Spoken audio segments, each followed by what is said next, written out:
اس لیے اللہ تعالیٰ نے ان سب کو اکٹھا بیان کیا کہ بدگمانی نہ کرو،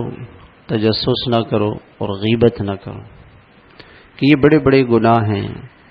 اور ان گناہوں کی وجہ سے جتنے بھی انتشار ہے آج گھروں میں اور کارخانوں میں، بازاروں میں، خاندانوں میں، ملکوں میں، علاقوں میں، جہاں کہیں بھی انتشار ہے، اس کی وجہ یہی بدگمانی، تجسس اور غیبت ہے۔ ان گناہوں کی وجہ سے پورا معاشرہ تباہ ہو جاتا ہے، پورے گھر کو آگ لگ جاتی ہے۔ غیبت گھر کو آگ لگا دیتی ہے اور تباہ کر دیتی ہے۔ جس گھر میں غیبت ہوگی اس گھر میں آگ ہے، اب یہ آگ پورے گھر کو جلا دے گی۔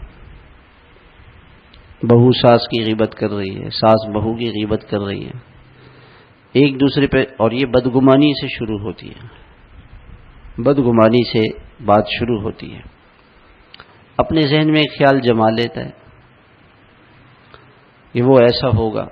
کسی کے پاس دیکھا کہ مال دولت آ رہا ہے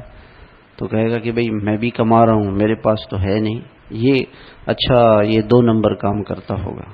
یہ رشوت لیتا ہوگا، یہ سود کا مال کھاتا ہوگا، تو اس پہ بدگمانی شروع کر دی۔ اب بدگمانی کے بعد پھر اس کے لیے دل میں کینہ، بغض، عداوت، دشمنی، یہ ساری برائیاں پھر شروع ہو جاتی۔ یہ ساری برائیاں اس بدگمانی کے بعد شروع ہوتی۔ پہلے آدمی بدگمانی کرتا ہے، کسی کو دیکھا کہ وہ اچھی نماز پڑھ رہا ہے، نماز تو اچھی پڑھتا ہے لیکن اخلاق اس کے صحیح نہیں ہے۔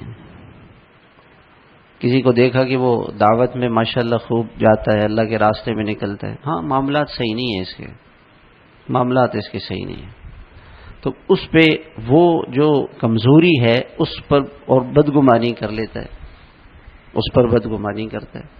کوئی ذکر بہت کر رہا ہے، ہاں ذکر تو کرتا ہے لیکن ہے نا یہ کام نہیں کرتا، تو شیطان کیا کرتا ہے کہ بدگمانی پیدا کرتا ہے اور بدگمانی سے اس کی برائی دل میں لاتا ہے، تاکہ اس کے اندر، چونکہ شیطان دشمن ہے اور اس کا کام ہے وار کرنا، کہیں پر بھی وہ خالی نہیں چھوڑتا آدمی کو، کسی موقع پہ وہ موقع کو ہاتھ سے جانے نہیں دیتا۔